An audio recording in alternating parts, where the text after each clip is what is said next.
जोहार, मैं आनंद कुमार और आप देख रहे हैं जन मन की बात। दोस्तों, 15 नवंबर 2023 को धरती आबा भगवान बिरसा मुंडा की जन्मभूमि उलीहातू में प्रधानमंत्री मोदी ने घोषणा की थी कि उनका जन्म ही आदिवासियों की सेवा के लिए हुआ है। जिस बिरसा मुंडा की जयंती को उन्होंने राष्ट्रीय जनजातीय गौरव दिवस घोषित किया था, 9 जून 2024 को उसी वीर बिरसा की शहादत थी और उस दिन मोदी जब तीसरी बार राष्ट्रपति भवन में प्रधानमंत्री पद की शपथ ले रहे थे तो उनके मंत्रियों की सूची में झारखंड का एक भी आदिवासी नाम नहीं था।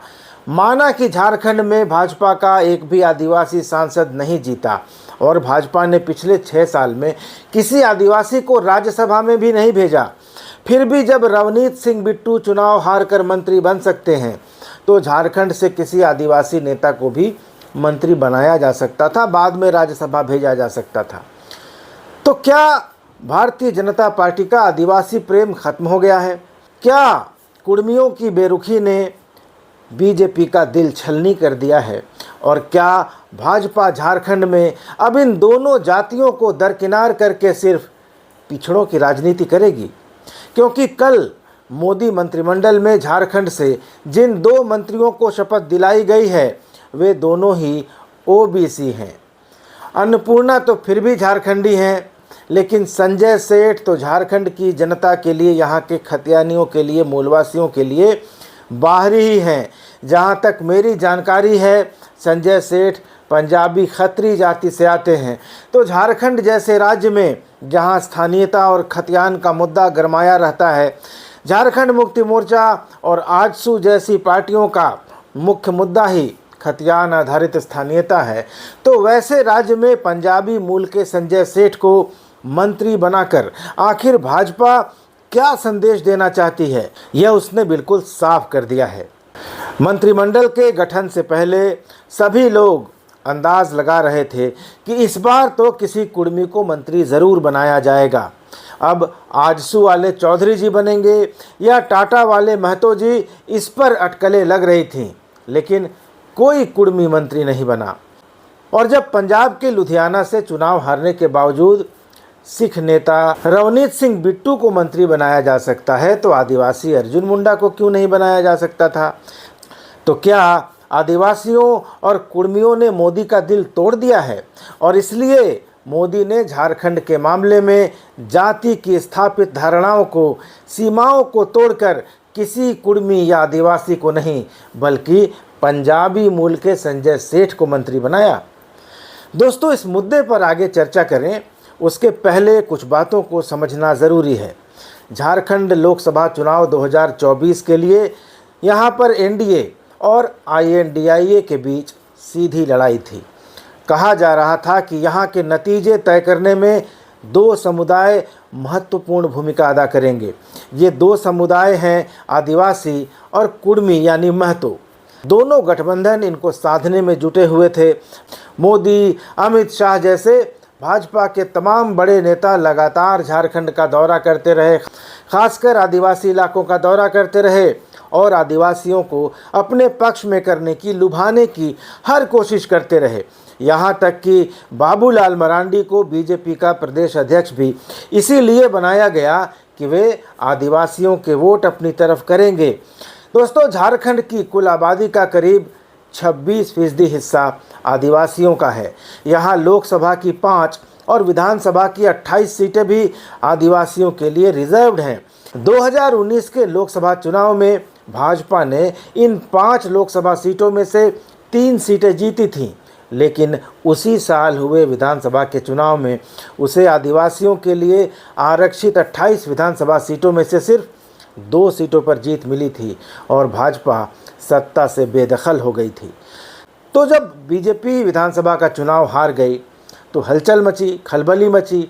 आदिवासी सीटों पर हार का ठीकरा रघुवर दास के कुछ फैसलों पर फोड़ा गया और बाबूलाल मरांडी की भाजपा में एंट्री कराई गई।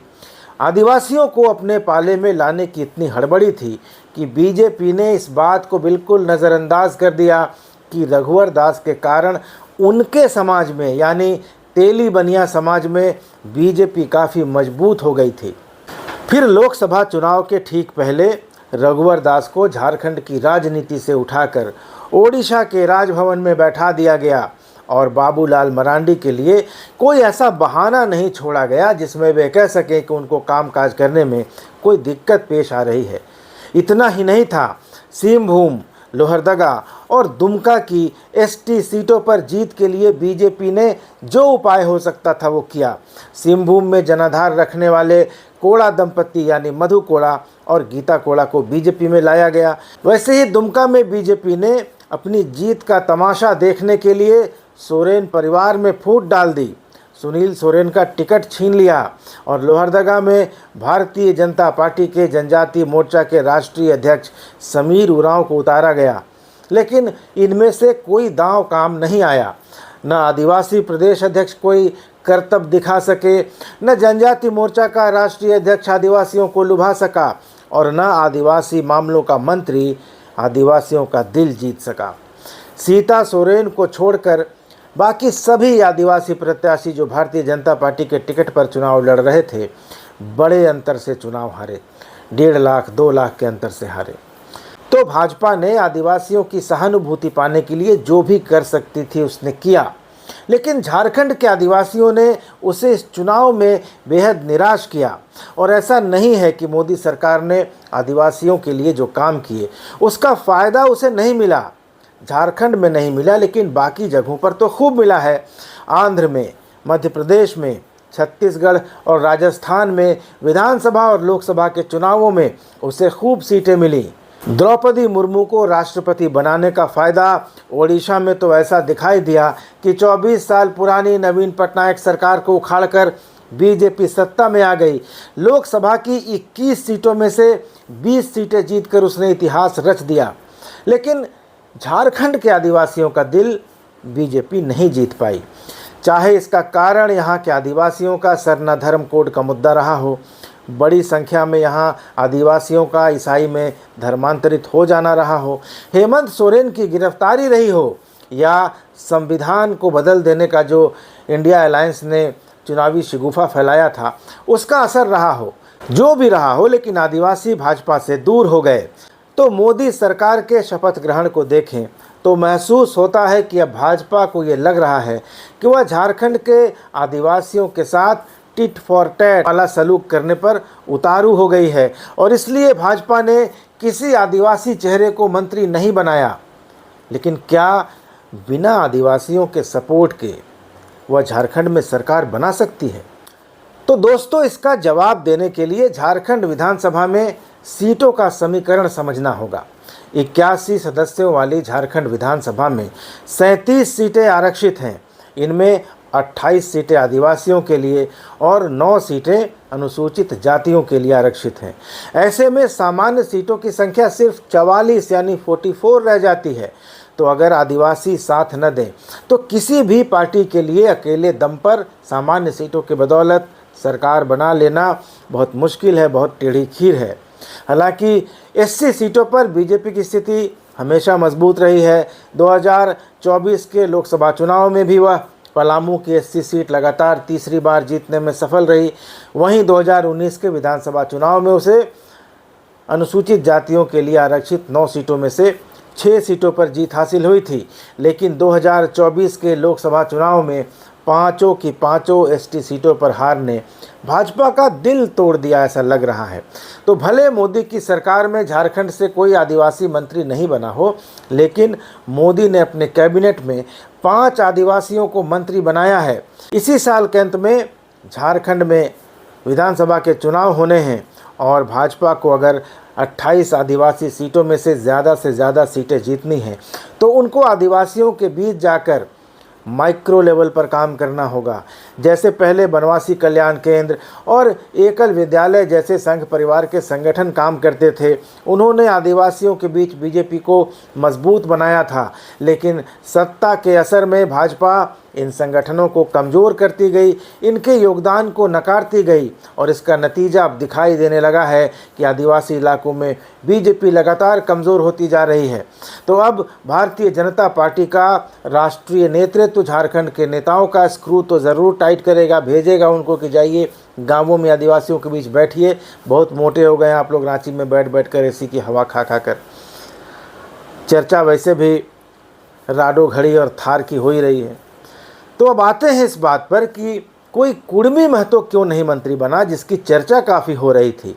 तो इसका जवाब यह है दोस्तों कि सिंगल शॉट पिस्टल से जब गोली चल जाती है तो पिस्टल किसी काम की नहीं रह जाती। तो कुर्मी जब तक सरकार और बीजेपी को डरा रहे थे कि दुनिया हिला देंगे, तंबू उखाड़ देंगे, किसी को संसद नहीं पहुंचने देंगे, तब तक तो सब ठीक था। लेकिन इस लोकसभा चुनाव में कुर्मियों की पोल खुल गई है। महतो जी लोगों ने अपना पोल पट्टी खुद उजागर कर दिया है। इस चुनाव का मैसेज यही है कि कुर्मी भले ही अपनी आबादी को झारखंड में 26%, 28% या 30% तक बताते रहे, किसी को भी हराने या जिताने का दावा करते रहे, लेकिन असल में वे कागज़ के शेर हैं। दरअसल एक तो कुर्मी 26 या 30% हैं भी नहीं, और जितने भी हैं वे न तो किसी को लोकसभा का चुनाव हरा सकते हैं न जिता सकते हैं। वैसे महतो जी लोग क्रेडिट ले रहे हैं कि उन्होंने चैलेंज करके अर्जुन मुंडा को हरवा दिया, कुछ तो गीता कोड़ा को भी हराने का दावा कर रहे हैं। तो इसमें थोड़ी बहुत सच्चाई ज़रूर है। यह सच है कि अर्जुन मुंडा और गीता कोड़ा को कुर्मी वोटों का बड़ा हिस्सा नहीं मिला है, लेकिन सिर्फ कुर्मी वोट नहीं मिलने से ही उनकी इतनी बड़ी हार नहीं हुई है। दोस्तों सच तो यह है कि कुर्मियों के साथ साथ आदिवासियों ने भी गीता कोड़ा और अर्जुन मुंडा को वोट नहीं दिया, और तभी दोनों 1.5 लाख के आसपास के वोटों के अंतर से हारे। अगर कुर्मी वोटों से जीत मिलती होती तो 2019 में लक्ष्मण गिलुआ भी 1.5 लाख वोट से जीत गए होते, लेकिन वे 72,000 वोटों के बड़े अंतर से हारे थे। अर्जुन मुंडा को अगर पिछली बार कुर्मी वोट मिले थे तो वे सिर्फ 1445 वोट से ही तो जीते थे, और इस बार अगर उनको कुर्मी वोट नहीं मिले हैं जैसा कि कुर्मी दावा कर रहे हैं, तो अर्जुन मुंडा 1,49,000 वोटों से हार गए। ऐसा कैसे संभव है दोस्तों? इसका मतलब है कि कुर्मियों के दावे में कोई दम नहीं है।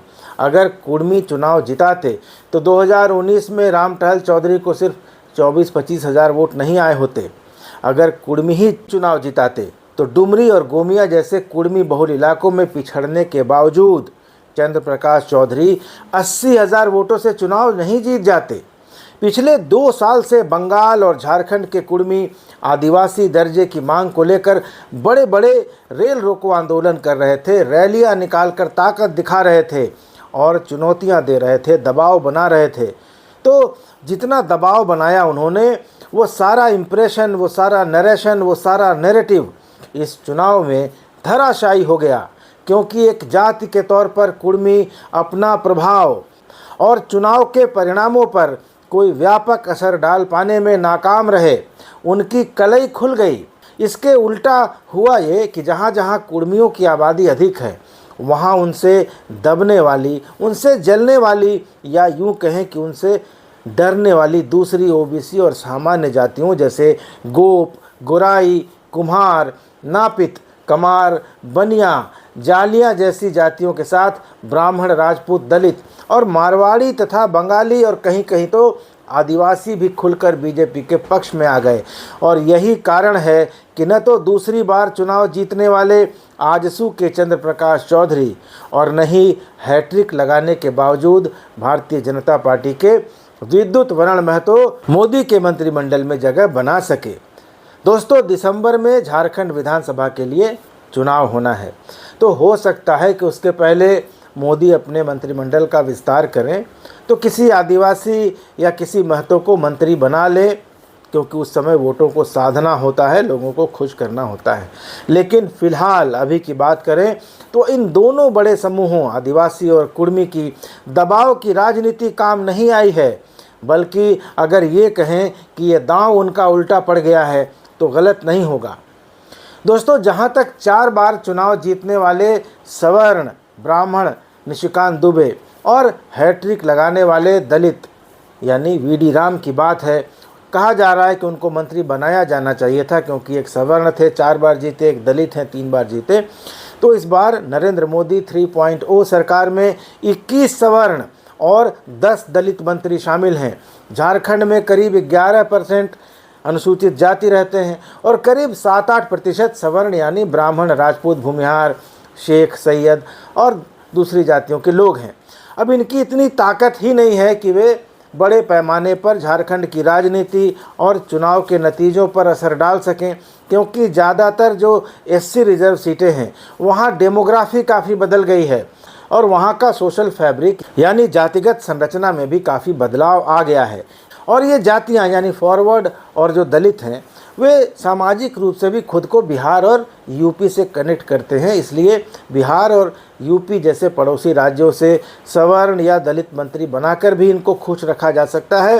ये बात बीजेपी भली भांति जानती है।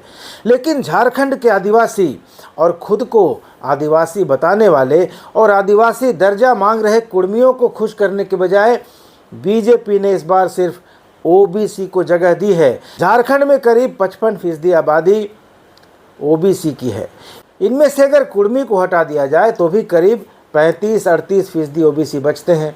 इनमें ज़्यादा संख्या तेली, सूढ़ी, रोनियार, कलवार, जायसवाल और सोनार जैसी अनेक उपजातियों में बटी वैश्य जातियों की है, जबकि गोप और यादवों की संख्या भी दूसरे नंबर पर। अगर कुर्मी हटा दिया जाए तो उसके बाद बनिया और उसके बाद गोप और यादव हैं, और गोप और बनिया लगातार बीजेपी के साथ रहे हैं।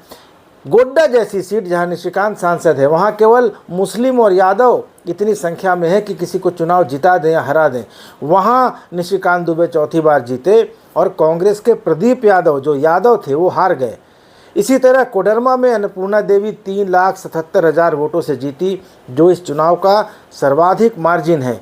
इसलिए भाजपा ने हर राज्य से मंत्री बनाते समय जाति को साधा, लेकिन झारखंड में उसने उन जातियों को सम्मान और पुरस्कार दिया जो उसके साथ खड़ी रहीं, यानी वैश्य और यादव।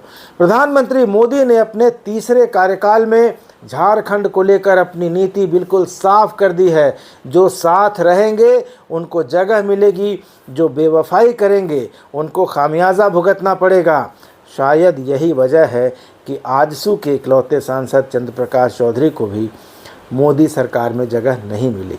तो दोस्तों, आप क्या सोचते हैं? क्या आदिवासी और कुर्मियों के वोट नहीं देने के कारण ही कोई कुर्मी मंत्री मोदी ने नहीं बनाया? और आगे क्या कुर्मी और आदिवासी बीजेपी के साथ रहेंगे विधानसभा के चुनाव में? क्या इससे भाजपा की चुनावी संभावनाओं पर कोई असर पड़ेगा? अपनी प्रतिक्रिया ज़रूर दीजिएगा। चैनल सब्सक्राइब ज़रूर कर लीजिएगा। वीडियो अच्छा लगा हो तो लाइक और शेयर भी कीजिएगा। अगले वीडियो में मिलेंगे, तब तक इजाज़त दीजिए। धन्यवाद। नमस्कार।